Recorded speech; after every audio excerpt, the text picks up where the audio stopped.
কিরে তোর যে ইট ভাড়া দেওয়া শোনার কাজটা দিলাম, কাজ কাম কি ঠিক মতো চলতেছে?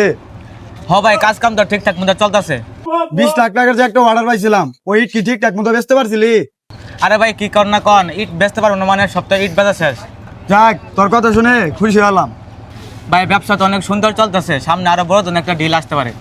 আচ্ছা তাহলে ঠিকঠাক মতো দেখাশোনা কর, ভালো করে কাজ কাম করে কিনা দেখিস। আমি আসি তাইলে। আচ্ছা ভাই, জানতে তারা ঠিকঠাক মতো কাজ কর সব।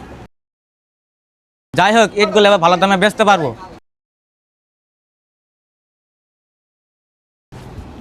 কিরে তুই গেলে আমগো ব্যবসা করতেছস? তুই আমার চিনস না? আমগো ব্যবসা করতেছস, চান্দা দিস না? বুঝলাম না তো বিষয়টা। ভাই আমি চান্দা দিব কে? আমি তো আর মালিক না। তুই চান্দা দিবি না মানে বেটা, তোর বাপে হুদ্দে চান্দা দিব। আর তুই যদি চান্দা না দেস তোর ইট বাড়া উড়াই দিমু। ভাই আমি তোমাদের চান্দা দিতে পারবো না, তোমরা কি করবো আমার কইরো। চান্দা দিবি না মানে? ভাই ওই পাড়া জিসান তো আমগো ইট ভাড়ার একটা কর্মচারী মাইরা ফেলাইছে। এমন করে চলতে থাকলে নাসির ভাই ব্যবসা তো ভাই চাঙ্গে যাবো গা। কি জিবি স্যার মাইরে ফেলাইছে? তোর তখন কই আসছিলি? হ্যাঁ, ওদিকে আমি নেমে রাখছি। ভাই আমি তো না ছিলাম না, আমি যদি থাকতাম জিসানের কতলাই ধরতো ভাই আমগো ইট ভাড়ায় ঢুকতে। আচ্ছা যাই হোক, ওই জিবি যে সান আমাদের পোলাপানের কাছে হাত দিছে, ওরে মাইরে ফেলামু। আর তোর এখন খোঁজ লাগা ওই কই আছে? ভাই জিবি শান্ত সবসময় ইট বাড়ার পিছিয়ে খায়, অনেক মাল ঢাল খায়। যাই হোক, তুই ভালো খবর দিছস।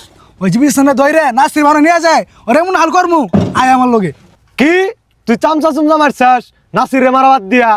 দাদা মাত্র তোকে বল নাসিরে চামচারে মারছি, আর কয়টা দিন যাইতে দেন নাসিরের শহর ইট বাড়া সহ উড়াই দিমু। হ্যাঁ তুই তো আমার মনে কথা কইছস, আমারও চিন্তা ভাবনা ছিল আরে মাইরা হরিট বেটা দখল করুম। আচ্ছা দাদা, আপনি এগুলো নিয়ে কোনো প্যারা নিয়েন না। নাসির আর রাইসুলের কি করার লাগে ওই ব্যবস্থা আমি করতেছি। হ দাদা, নাসিরে ডাইনাতি হইলো রাইসুল, ওরে আগে সরাইতে হবো। ওর মতো বহুত রাইসুল রে হান্দাই দিয়া এই আন্ডার হল্ডে তারা আছি। ভাই নাসিরা মাত্র রাইসুলে খাই দিতে হবে। কিন্তু দাদা নাসিরের আন্ডার কিন্তু বহুত পোলাবান আছে। আমি থাকতে তুই কোনো চিন্তা করিস না, ওই নাসির রে আমি খাইয়া দেবো। দাদা এই ইট বাটার মেনু হলো নাসির, এই নাসির যদি পথ থেকে সরাইতে পারি ইট বাটা পুরাটাই আমগো। আচ্ছা তোরা তাহলে সব ঠিকভাবে কর, আমার একটা ডিল আছে, ওই জায়গায় যাইতে হইব। আয় আয়। আর তুই খোঁজ লাগা রাইসুলের কই গেলে পাওয়া যাবো। আচ্ছা ভাই, পোলাবান দিয়ে আমি খোঁজ লাগাই যাচ্ছি।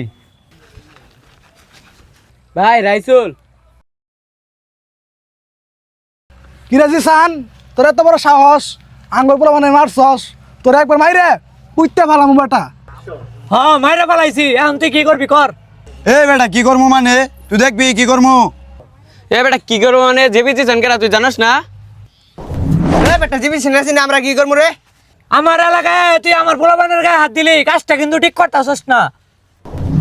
তুই এলাকার বাহর দেস একদম মাইরে ফেলাম। আয় নাসির ভাই, আপনারা কইছিলাম না ভাড়া পোলা মারছে, এই যে জিবি সানি মারছে। এ বেটা তুই আমার কর্মচারী মারছস, তোর এত বড় সাহস? তুই জানোস না এই নাসিরের কি ক্ষমতা? আজকে দেখি তোর কোন বাপ তোরে বাঁচায়। আর তুই আমার ইট বাড়ি এসে অনেক উৎপাত করছস, আজকে হচ্ছে তোর শেষ দিন।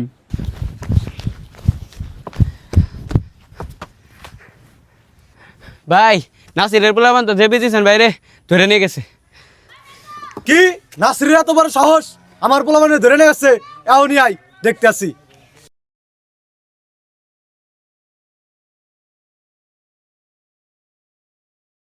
এ নাসির থাম, তোর এত বড় সাহস, তুই আমার ছোট ভাইরে ধরে নিয়ে আসছস।